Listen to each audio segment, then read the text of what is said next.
$37 নং ৰাষ্ট্ৰীয় ঘাইপথেৰে অবৈধ সৰবৰাহ হয় নেকি সুপাৰী আৰক্ষীৰ তালাচীৰ মাজতো নাকৰ তলেৰেই পাৰ হয় নেকি সুপাৰীৰ ট্ৰাক যোৰাবাটত এটা দুৰ্ঘটনাৰ পাছতেই ট্ৰাকত ওলাইছে সুপাৰী আৰু কাঠ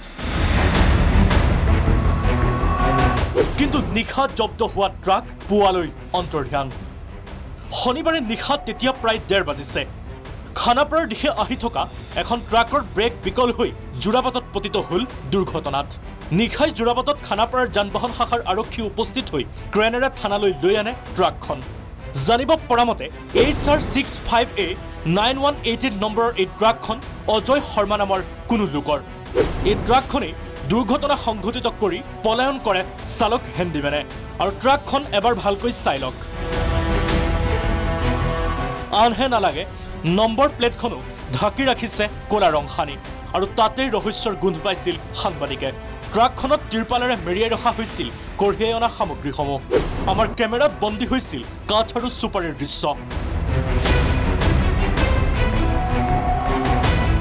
দুৰ্ঘটনা সংঘটিত হোৱাৰ পিছত ট্ৰাকখন ক্ৰেনেৰে আনি খানাপাৰাৰ যানবাহন শাখাৰ থানাৰ সন্মুখত ৰখাইছিল আৰক্ষীয়ে কিন্তু পুৱালৈ থানাৰ সন্মুখত নাই ট্ৰাকখন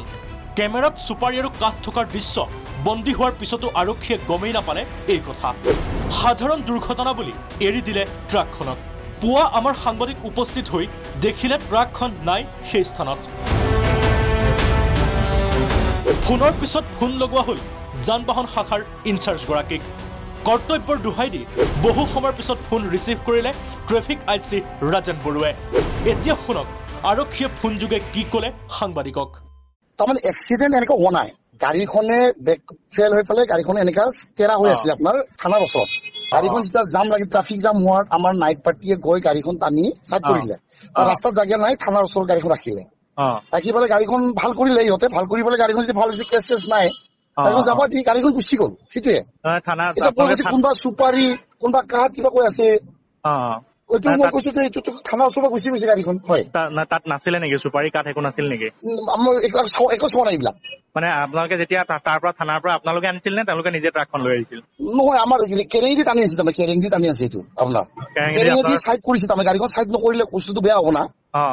এই গাড়ীখন ৰাস্তাখন ক্লিয়াৰ কৰিব লাগিল না মানে আপোনালোকে থানাত একো ৰেজিষ্টাৰ কৰা নাই গাড়ীখনৰ সন্দৰ্ভত কেছ ৰেজিষ্টাৰ নাই কেছ নাই এইটো কেছ নহয় না আৰু সেই স্থানৰ পৰাই ড্ৰাইভাৰ হেণ্ডিমেনো পলাইছে বুলি কৈছে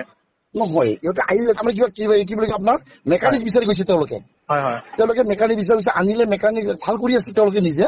ভাল কৰি পেলাই গাড়ীখন লৈ গৈছে এইটো কথা বেলেগ নাই এতিয়া আপোনাৰ গাড়ীখনৰ একো তথ্য আপোনালোকৰ হাতত নাই বাকী গাড়ী একো নাই এইখিনি আৰু গাড়ীখন আনিলে ভাল কৰিলে আমাক কেছ দিব কেছটো নাই আৰু গাড়ীখনটো ডেমেজো হোৱা নাই গাড়ীখনক আচ্ছা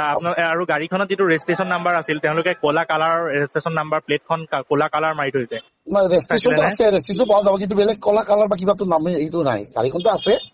আমাৰ কথা হ'ল ট্ৰাফিকটো ৰাতি যিটো হৈছে আপোনাৰ গাড়ীখন ধুনীয়াকৈ মানে ই কৰিলে চাইড কৰিব লাগে ট্ৰাফিক মানে ই কৰিব লাগে আপোনাৰ মানে গাড়ীবিলাকৰ অহা যোৱা সুবিধা কৰি দিব লাগে কি কথা ঠিকেই এতিয়া অনকল আৰক্ষীৰ ভাষ্য শুনিলে যেন একোৱেই হোৱা নাই ট্ৰাকখনত একোৱেই নাছিল কিন্তু আমাৰ কেমেৰাত বন্দী হোৱা দৃশ্যৰ পিছতো আৰক্ষীয়ে এনে ভূমিকাক লৈ স্বাভাৱিকৰ প্ৰশ্ন উঠিছে নিশা হ'লেই আৰক্ষীক মেনেজ কৰি চলে নেকি অবৈধ সুপাৰীৰ সৰবৰাহ কোন অদৃশ্য শক্তিৰ বলত আৰক্ষীয়ে কোনো অনুসন্ধান নকৰাকৈ এৰি দিলে এই ট্ৰাকখন আৰক্ষীৰ ঊৰ্ধ্বতম কৰ্তৃপক্ষ অৱগতনে এনে কাণ্ড সম্পৰ্কে বহু প্ৰশ্ন এতিয়া উত্থাপিত হৈছে ব্যুৰ ৰিপৰ্ট প্ৰাগ নিউজ